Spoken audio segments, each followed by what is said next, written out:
interview bi nga defoon Jeune Afrique nga ne da nga amoon enfance bu xaw a difficile malgré cela nga réussir à bâtir benn patrimoine fii à réussir dans le privé nga wax sax ne que tu t'es fait tout seul.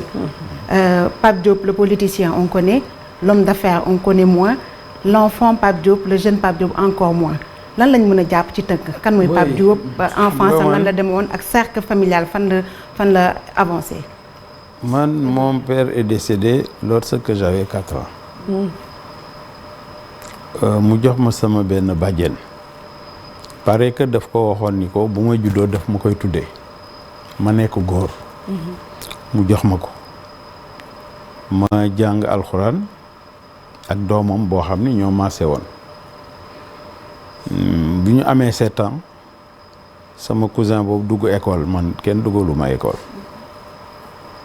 Après ñu génne ma alxuraan dugal ma may jàng menuisier. Alors ba ma am 9 ans ma mère est venue loolu c'est toujours dans ma tête cette scène là laajte ndax ban classe la nekk ñu ni ko dugal ma école. Oui. Alors ce jour-là elle a tellement pleuré.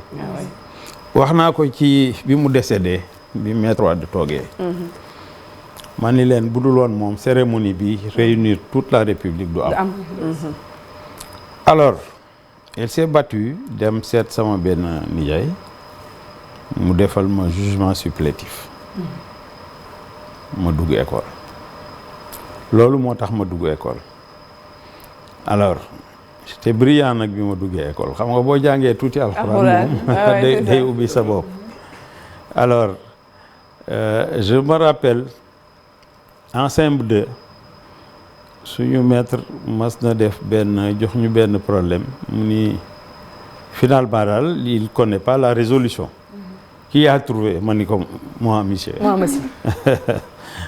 mu viens au tableau ma ñëw démontrer. toj ko. def ñetti parties ak le tableau à chevalet qu'il y avait def les 2 parties. dafa dem il a appelé le directeur tous les maîtres. ñu ñëw toog mu ni ma explique.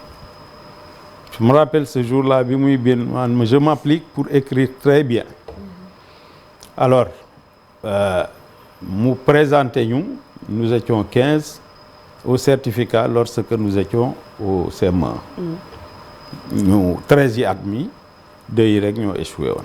parce que c'était un enseignant modèle. Il est décédé il y a 2 ans je le fréquentais jusqu'à présent. Alors ñu dem lycée boobu xam nga les meilleurs.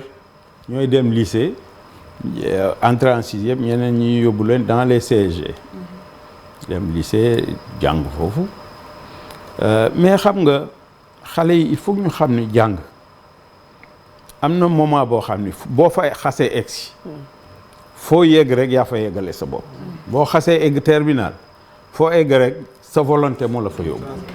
parce que c'est une base boo xam ni qui te permet de te projeter. Malheureusement xale yi léegi jàng intéressé wu leen noonu am na ci nag ñoo xam ni wax dëgg yàlla dañu ànd ak seen jom. di jàng. alors moi j'ai fait la comptabilité. mais liggéeyuma lu yàgg parce que j'avais toujours des ambitions d'être un entrepreneur. defal sa yëfu bopp. bi ma bàyyee liggéey ñu bari dañ doon wax ni kii daal c'est pas ça def bopp bi feesul parce que bàyyi lii dem ci lii booba bu ma xëyee yor sama sac di dem di lijjanti alors di dugg car rapide. te yoroon oto. fekk fan nga démissionné fan nga bàyyee. BP. BP. waaw. alors donc may lijjanti ba mettre en place British Petroleum. BP. Alors j'ai installé une petite station de pêche. Parce que j'étais de la Gueule Tapée, je connaissais les difficultés que rencontraient les pêcheurs pour l'approvisionnement. Mais quelquefois Sénégalais yi dañu bëgg yu rëy pour démarrer. Le volume que fait certaines stations pêche, les stations normales ne le font pas. te yow tu as une marge bénéficiaire liée au litre, au volume. mais nit ñi lu rëy la ñu bëgg foofu laa démarré.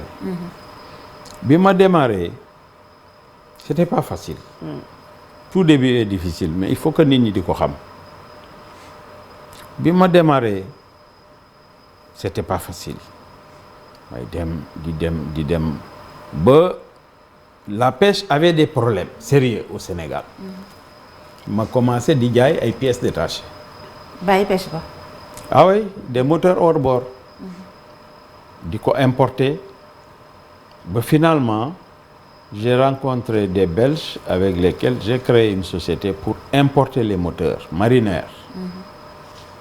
Mariner dafa amoon benn particularité parce que les Sénégalais ne connaissent que Yamaha. Parce que le Yamaha est un moteur solide, costaud. Très puissant. Ouais. Oui, mais la particularité de Mariner, c'est que le 25 chevaux, le 40 chevaux, mook Yamaha benn la changé un yëpp. Alors ñu commencé di ko importer, mais vous savez, quand on avait des conteneurs, l'argent était déjà dans nos comptes. Ah oui, ça veut dire que c'était déjà commandé. Parce que l'État était défaillant. C'est l'État qui amenait les moteurs par le biais du CAN, Centre d'assistance à la motorisation des pirogues, et par le biais de CAPAS, Centre d'assistance Centre d'assistance CAPAS à la pêche artisanale. Voilà. Ça fait longtemps ça. Alors, moi j'ai suppléé l'État. Même pendant la foire de 86, Abdou Diouf a fait presque 30 minutes dans mon stand. Parce que pour lui, un Sénégalais qui supplée l'État dans ce domaine, qui arrive à fournir des moteurs correctement, laaj ma moteur yu surtout dama andi woon benn moteur bu particulier, ça c'est pour la décoration mooy laaj lu muy jariñ. Ah oui. Alors ma expliqué ko ma nekk ci ba fin 86 je peux dire. La Sonaga avait fait le projet des maîtrisards, vous vous rappelez. Comme je connaissais des gens là-bas, j'ai été un peu consulté sur le financement qui était destiné aux maîtrisards de la pêche. biñ ma ko wonee ma ni leen ban cabinet moo ko def ñu wax ma ko man leen cabinet bi de wax dëgg yàlla xamul lu bari ci pêche. Parce que boo jëlee les démersales côtières nga ni filet moo koy jàpp te kooku ligne moo koy jàpp xam nga kooku ça fausse tout. Maanaam ci étude bi dañ ma wonoon ni ma chaque fois bu ñu génnee géej bu ñëwee dina am coof fii doraat ca yooyu mbaal du ko jàpp. man ni leen lool rek war na ni l'étude a été faussée et que ñii du ñu dem 1 an ñu fayit. Effectivement à 7-8 mois presque tout le monde était en faillite. Tous les maîtrisards de la pêche étaient en faillite. ñu woo ma ñu ni ma yow de li nga waxoon dafa mel ni loolu moo am léegi nag matériel baa ngi nii dañ la ko bëgg a jaay. ñu jaay ma ko, ça faisait beaucoup d'argent hein, à l'époque. Ah non, ça je ne peux pas le dire. Mais la difficulté était que quand j'ai fait le tour du Sénégal, là où étaient exposés les pirogues, moteur de pirogue yi moom récupéré nañ leen, les filets, tout, les camions frigo, tout. Mais les pirogues elles-mêmes ba ma demee Mbour fekk naa ñu tasaare leen wala ñu sàcc yi Kayar la même chose. Bon mais c'était pas grave yenn yi parce que pirogue yi sax jaayuma ci benn dama ko may sa may parce que tout le monde me connaissait dans la pêche. Donc je peux dire que ça a été une opération qui a déclenché ma carrière d'entrepreneur réellement avec les mains. Ensuite ma continué moteur yi di ko def nag avec importance. Jusqu'en 88, fin 88, quelqu'un est venu me voir, m'a dit que moi je travaille dans l'exportation des produits halieutiques, mais je n'ai pas la couverture financière qui me permet de travailler correctement. On m'a dit que vous êtes sérieux, presque toutes les stations pêche qui sont autour du Sénégal, là, Mbour, Kayar, c'est pour vous. Oui, mais on peut travailler, mais dans la transparence. Nous, on a défini les conditions. En quelque sorte, mon m'a donné indi khalis bi, mom, il avait les connaissances, la clientèle en Europe. Ñuy liggéey wax dëgg yàlla mu may fay correctement aussi. Ñuy liggéey di liggéey ba un jour. ci ban société. Société am. Mais c'est moi qui mets l'argent. c'est-à-dire waroon joxe xaalis bi daal. Ah voilà. kooku waroon joxe c'était j'ai oublié le nom de sa société. bokkul ak Sumex yow yaa ko non non écoutez je viens Pape Diop dafa bëri ay kii je vais venir ci Sumex. Alors même les tubaab là ils m'ont posé une question sur ça. Alors ñu dem muy liggéey correctement il sous-traitait dans une autre usine à Yoff. À Hann. Alors, il y a quelqu'un que je connaissais qui s'appelle Patrick Camara. Sa société s'appelait Export 2000. Alors, c'est le premier à avoir attiré mon attention. Tu as la meilleure place du Sénégal à Soumbédioune. Mais construire une usine nga loué ma ko. Ma tabax usine bi muy jaar gauche droite. léeg-léeg ma ñu ni ma parce que jaar na fi ma daw maa ngi ñëw xaar ma. Alors, entre-temps, un jour, ce monsieur-là, dont je ne vois pas citer son nom parce que ñëw ni ma dafa am problème fële mu nekkoon. Donc j'avais l'usine aux normes. mu daal di commencer donc il me payait la location et ma marge sur l'export. ñu dem ba dans un premier temps benn bis mu ñëw fekk foofu mareyeur di saaga. parce que fayu leen. ma wax ak ñoom dugg. j'ai demandé le montant ma def chèque ñu dem. après je l'appelle il me dit oui il y a eu des retards sur les virements du na fii génn fii ça il me l'a payé. après bi mu jotee virement il m'a payé. La deuxième fois c'était à l'approche de la Tabaski. ma fay ñenn ñi mais du woon ñëpp parce que ñëpp ñëwuñu. jour Tabaski cette année-là c'était en 90 je crois. 90 ou 9. On a fait deux Tabaski mardi et mercredi. Le jeudi ma ñëw gis ñu tëj man maa ngi nekk sama oto di ma naan mais yow ñii liggéey si wuñu tey. Alors quelqu'un me dit non caabi usine bi mi ngi nii. mais te yëgluwul. alors ma daal di toog. am benn kii ma toog xaw ma lu ma ñu toog tuuti rek mu woo ma. mu ni ma yaa ngi usine bi ma ni ko waaw mu ni ma maa ngi ñëw. il est venu me dire que vraiment il est dans des difficultés il n'en peut plus vraiment mais il me promet de me payer. Là nag c'est un défi qu'il m'avait lancé ñu bari ñëw pour ma louer leen usine bi ma bañ. Je me rappelle d'un mareyeur de Mbour là bi mu ñëwee bi ma ko ne waa ji fayit na ni mu taxawee woon dafa mel ni dafa wàcc rek toog ci suuf parce que daf ko yoreeloon xaalis bu bari. Alors man ni daal man je prends l'affaire en main. J'ai commencé, mon premier client était de Barcelone. M'a envoyé les échantillons. Alors il en était très content. Ni ma kii daal il faut pas arrêter. Mais entre-temps, j'avais pas encore la licence moi. Au nom de Sumex. Alors quelqu'un de Hann me faisait le certificat phytosanitaire. Mais bi virement yi ñëwee c'est dans son compte naturellement. Il m'a jamais payé ce type-là. mais nit ñi dañu ñeme yàlla. mais man à peu près ñaata nga perdre ci en termes d'argent. mais loolu mooy première perte peut-être là c'était vers 70 millions. À l'époque. mais il y avait des étudiants. qui avaient fait un financement. ñëw ni ma dañu am client Grèce man leen man aw ma licence. dañ may defaral certificat ñu ni yow daal la ñu wax ni da nga wóor fi ngay jaar rek jaarale ñu foofu. ñoom ils ont perdu une quarantaine de millions. fi la ñu doxe fayit.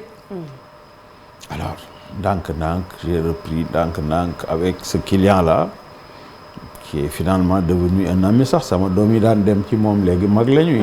ils ont terminé leurs études. vacances alors. ma commencé nag foofu yàlla ubbil ma ci buntu aussi. vraiment ma am tous les pays la France xam nga nag ñun Sénégal xamuñu France bu baax. xam nga ci jën. réew yi nga xam ni ñoo xam jën di ko jënd à des prix à de très bons prix. c'est l'Italie. waaw Italie nee na ñëw rek lañ xam foofu. c'est la Grèce. c'est l'Espagne. c'est le Portugal. mbalit mi laay yóbbu France. donc France dañuy jënd kii les petits poissons Pajot ak yu sew yi rek la ñu bëgg yooyu. léegi duñu fay dara tubaab yi ñun rek la ñu nax mais amuñu dara. mbalit mi bu demee France ñun lan la ñuy yor ñun. alors mais non toujours dinañ am lu des fii. alors may liggéey ak ay clients yu sérieux nag vraiment. j'ai pour la première fois dama daan dégg ñu naan Grèce fële Portugal dafa bari jën. alors je suis allé en prospection là-bas gisuma dara sax mais bi ma ñibbisee am ku ma bind. ni ma il paraît que ñëwoon nga fi mais gisuma la bàyyi woon naa fa ay carte daal di ma ni naa ko defal échantillon ma defal ko échantillon. mu kontaan alors ma toog rek mu envoyé ma lettre de crédit documentaire d'une grande valeur. mësuñu gisante. ma envoyé ko ba lettre bi jeex bala muy jeex sax mu envoyé waat beneen. man ma envoyé ay lettres yoo xam ne ay 200 millions. ñu liggéey pendant 2 ans ou 3 mësuñu gisante. rapport de confiance. benn bis mu ni day ñëw fii. alors ma dem teeru ji leen il était avec 4 personnes ak moom muy 5 may ñëw nuyu gars yi karawaatu kii benn waay kii ci dégg français ni ma le patron est là-bas derrière. ah bon da nga foog a ne keneen mi ngi sol jean sol t-shirt bu woyof ñoom ñu ngi costume karawaatu alors donc l'habit ne fait pas le moine mais bon ñun dañoo fonk loolu. alors ci la ñu njëkk a gisee. ñoom itam xam nga c'est des gens qui ne connaissent pas le Sénégal. ñëw moo yóbbu leen lagon boobu ay teeru bi vraiment ñu gis ni Sénégal li ñu daan dégg ak lii parce que man j'ai vécu un moment en Europe boo xam ni nit ñi dañuy defee ñun ay sauvage lañ. ñooñu mësuñu teg seen tànk Afrique te xam nga dans les médias occidentaux duñ ci wax lu baax ci négatif rek la ñuy wone. am naa benn client Espagne kooku laa gën a liggéeyal sax bi Méridien ubbee en 2012 bi sommet bi jeexee rek clientèle yi njëkk a dugg Méridien ci la bokk. dafa ñëw wax jabar ji ni affaire yi mel rek jabar ji waaw ma ni ma day ñëw. de Sénégal dafa neex. ah oui Sénégal mu nekk ay jaar-jaar yu metti. mu jaar yu metti mais xam nga li metti mooy neexi ëllëg. loolu la xale yi xamul il faut ñu xam ni du tëb rek yomb. il faut mu jafe. mais je dois dire que loolu yëpp bi ma ci nekkee fekk na maa ngi PDS. parce que 74 indi naa benn photo bu Serigne Diop parce que c'est Serigne Diop qui m'a vendu une carte. en 74. Serigne Diop alors nit day fàttaliku lu baax quoi. lu baax. boobu maa ngi bëgg carte. moo nekk nii mu jékki-jékki rek indil ma carte. alors donc du ma ko fàtte bukk moo tax ma dugg PDS nekk ci ñu nekkandoo woon ci mais yàlla mooy def lu ko neex. nga nekk financier ba nag. ñu nekk non loolu c'est après c'est à partir de 90. d'accord. donc noonu la affaire yi demee en 88 bi ma ñëwee pour la première participation conséquente du parti mais yeneen yi c'était au niveau de notre deuxième fédération et des militants de Dakar. Je suis venu voir Maître Wade jox ko sama participation jox ko dama jëndoon je crois 5000 litres d'essence ak xaalis. ñëw jox ko mu 88 mu ni ma waaw élection 88 mu ni ma kan moo la yónni ma ni ko non sama participation la mu ni ma lan ngay liggéey oui mu ni ma lan ngay liggéey c'est à partir de ce moment qu'on a commencé à avoir une proximité. Aussitôt après ces élections-là, il m'a nommé trésorier et vraiment on a passé des moments yoo xam ni une proximité boo xam ni dootuma ko amati ak nit ci àddina. comme si ak Ablaye Wade. waaw on a partagé beaucoup de choses ensemble. Dans les moments difficiles, hein, et dans les moments aussi de bonheur. Donc moom dama koy considérer toujours comme sama kilifa. Politique passé na suñu diggante ak moom.